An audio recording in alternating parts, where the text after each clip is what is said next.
വേദനിപ്പിക്കുന്ന വാർത്തയായിരുന്നു കണ്ണൂർ ചെമ്പല്ലിക്കുണ്ടിൽ നിന്നെത്തിയത്. പുഴയിൽ ചാടി ആത്മഹത്യ ചെയ്ത റീമയുടെ 3 വയസ്സുള്ള മകനായിട്ടുള്ള തെരച്ചിൽ ഇന്നും തുടരുകയാണ്. ഭർത്തൃവീട്ടിൽ മാനസിക പീഡനത്തിൽ മനംനൊന്താണ് മകനുമായി റീമ പുഴയിൽ ചാടി ജീവനൊടുക്കിയത്. ചെമ്പല്ലിക്കുണ്ടിൽ നിന്ന് അരുൺ പൂപ്പറമ്പയാണ് വിശദാംശങ്ങളുമായി ചേരുന്നത്. അരുണെ, ഓരോ ആത്മഹത്യാ വാർത്തകൾ റിപ്പോർട്ട് ചെയ്യുമ്പോഴും ഇനിയൊരു വാർത്ത റിപ്പോർട്ട് ചെയ്യരുതെന്ന ആഗ്രഹത്തിലും അതായിരിക്കണം സന്ദേശമെന്ന നിലയിലുമാണ് നമ്മൾ ഇതൊക്കെ ടെലികാസ്റ്റ് ചെയ്യുന്നത്. പക്ഷേ അത് ആവർത്തിക്കുന്നു. ഇവിടെ എന്താണ് സംഭവിച്ചത്? ഇതുമായി ബന്ധപ്പെട്ട് എന്തൊക്കെ നടപടികളാണ്? ആ കുഞ്ഞിനെ ഉള്ള തെരച്ചിൽ ഇന്നും തുടരുന്നുണ്ടല്ലോ.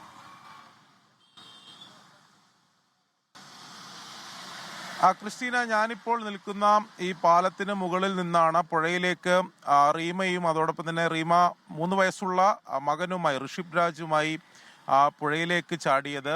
ഈ പാലത്തിൽ നിന്ന് ഇന്നലെ പുലർച്ചെയാണ് അത്തരത്തിലുള്ളൊരു ആത്മഹത്യ ഉണ്ടായത്. റീമയുടെ മൃതദേഹം ഇന്നലെ തന്നെ ഈ പാലത്തിൽ നിന്ന് ഏകദേശം 200 മീറ്റർ അകലെ അവിടെ നടത്തിയ തെരച്ചിലിൽ കണ്ടെത്തിയിരുന്നു. ഈ 3 വയസ്സുള്ള കുട്ടിക്ക് ഋഷിബ് രാജിനായിട്ടുള്ള തെരച്ചിൽ ഇന്നും തുടരും. ഇന്നലെ രാത്രിയും നാട്ടുകാരുടെയൊക്കെ നേതൃത്വത്തിൽ ഇവിടെ തെരച്ചിൽ നടന്നു വന്നിരുന്നു. പക്ഷേ ആ കുട്ടിയെ ഇതുവരെ കണ്ടെത്താൻ സാധിച്ചിട്ടില്ല. അല്പസമയത്തിനകം ഫയർഫോഴ്സ് ഉൾപ്പെടെയുള്ള സംഘം ഇവിടെ എത്തി അവരുടെ തെരച്ചിൽ ഇന്ന് പുനരാരംഭിക്കും. നാട്ടുകാർ രാവിലെയും തോണിയൊക്കെ ഉപയോഗിച്ചതിൻ്റെ താഴ്ഭാഗത്ത്, പുഴയുടെ താഴ്ഭാഗത്തൊക്കെ എത്തി അവർ തെരച്ചിൽ നടത്തുന്നുണ്ട്. പക്ഷേ ഇതുവരെ ആ കുട്ടിയെ കണ്ടെത്താൻ സാധിച്ചിട്ടില്ല.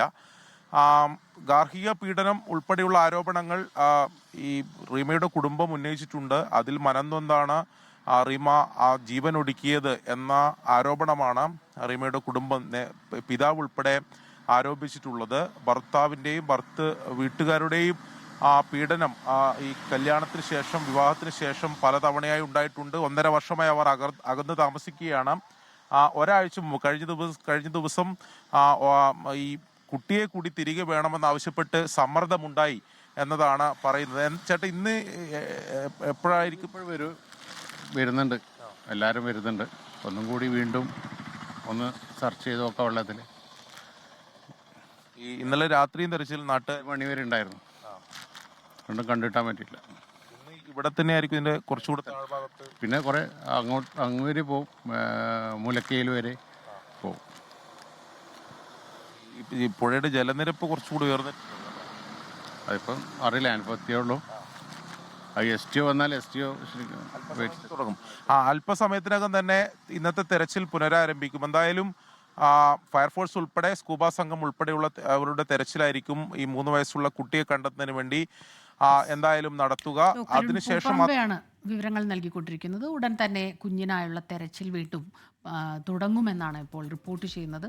നമുക്ക് ആ കുഞ്ഞിൻ്റെ ചിത്രം, ആ ചിരിയൊക്കെ വല്ലാതെ വേദനയാകുന്നുണ്ടല്ലേ, അമ്മയും കുഞ്ഞും കൂടിയുള്ള ചിത്രം.